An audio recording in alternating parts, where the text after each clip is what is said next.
Hey guys, today I'm going to be jumping back into the world of VR to cover some of the most amazing changes that have been made to Into the Radius with their new update 2.2, which has dropped 2 days ago.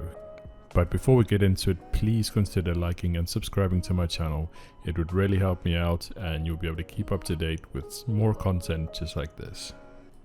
Into the Radius is one of the most immersive, atmospheric experiences you can play on VR right now. And those of you who played this game as long as I have will remember and miss the old shooting range. Well, I can now confirm it's back and it is 100 times better. One of the new features in this beta really is this new watch and your hands, the textures. I cannot convey to you how amazing and crisp they look.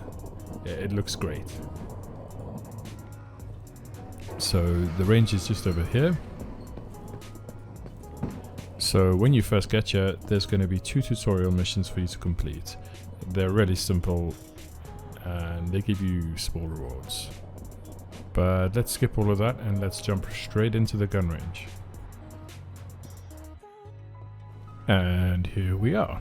So there are actually 3 sections to the gun range, and these are the first 2 directly in front of us.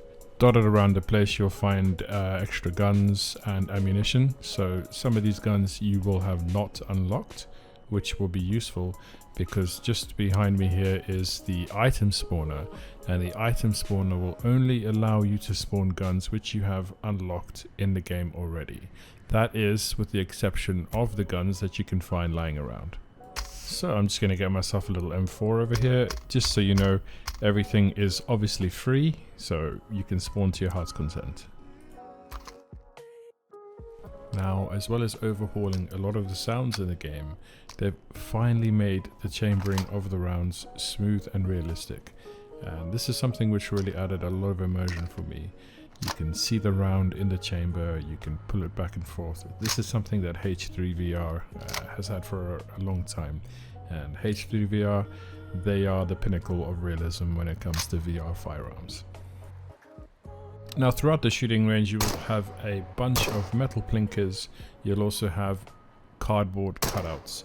And every time you hit a target, the monitor to the left or nearby to you will show you the range of the shot, and it'll also show you where on the target you shot. And this little monitor is one of my favorite features because it really does help you hone in your skills when it comes to practice acquisition and long range targeting and just fucking up bad guys. And when you're done fucking up said bad guys, you can push this reset button and start all over again.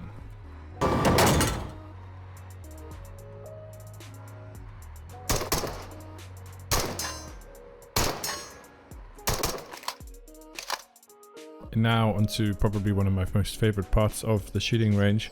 This is a little time trial, and these little plinkers, they're going to pop up in random sequences and you've got to shoot them.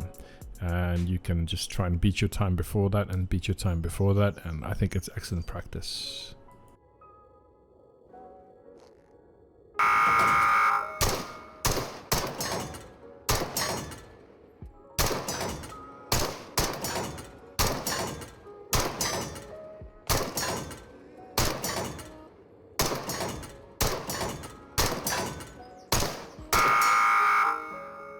16 seconds. I think I can beat that.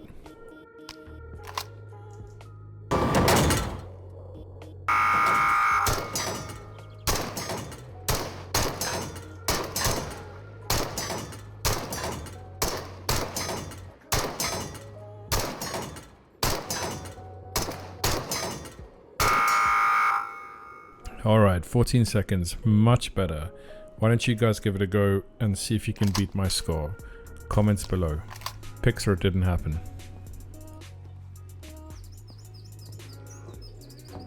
So the third and final part of the shooting range is just up this way.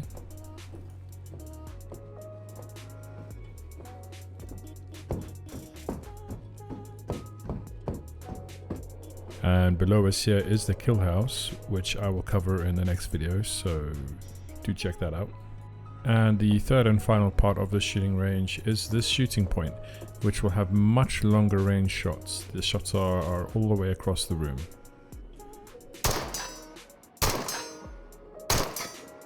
And as usual, we've got another monitor which will show you the distance of the shots and also how accurate you were.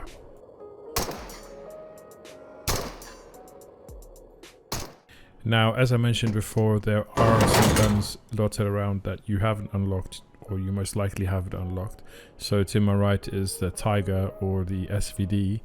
Now, for some reason, it's really buggy at the moment, and I'm sure that's just because we're in the beta, so they're probably going to fix that. But I will try and pick it up and shoot it. Now, this gun is very heavy, and one thing that they've added in the new beta is weight to guns, and it's hard to convey this until you've actually done it yourself, but there's a sway to the item. It's heavy, it's hard to move, and I think this is quite an interesting dynamic, and it adds a little bit of difficulty to sniping.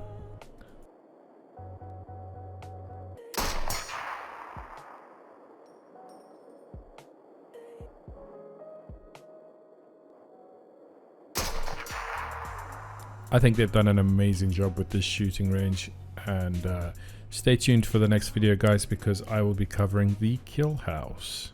And as always, thank you for watching, and I will see you next time.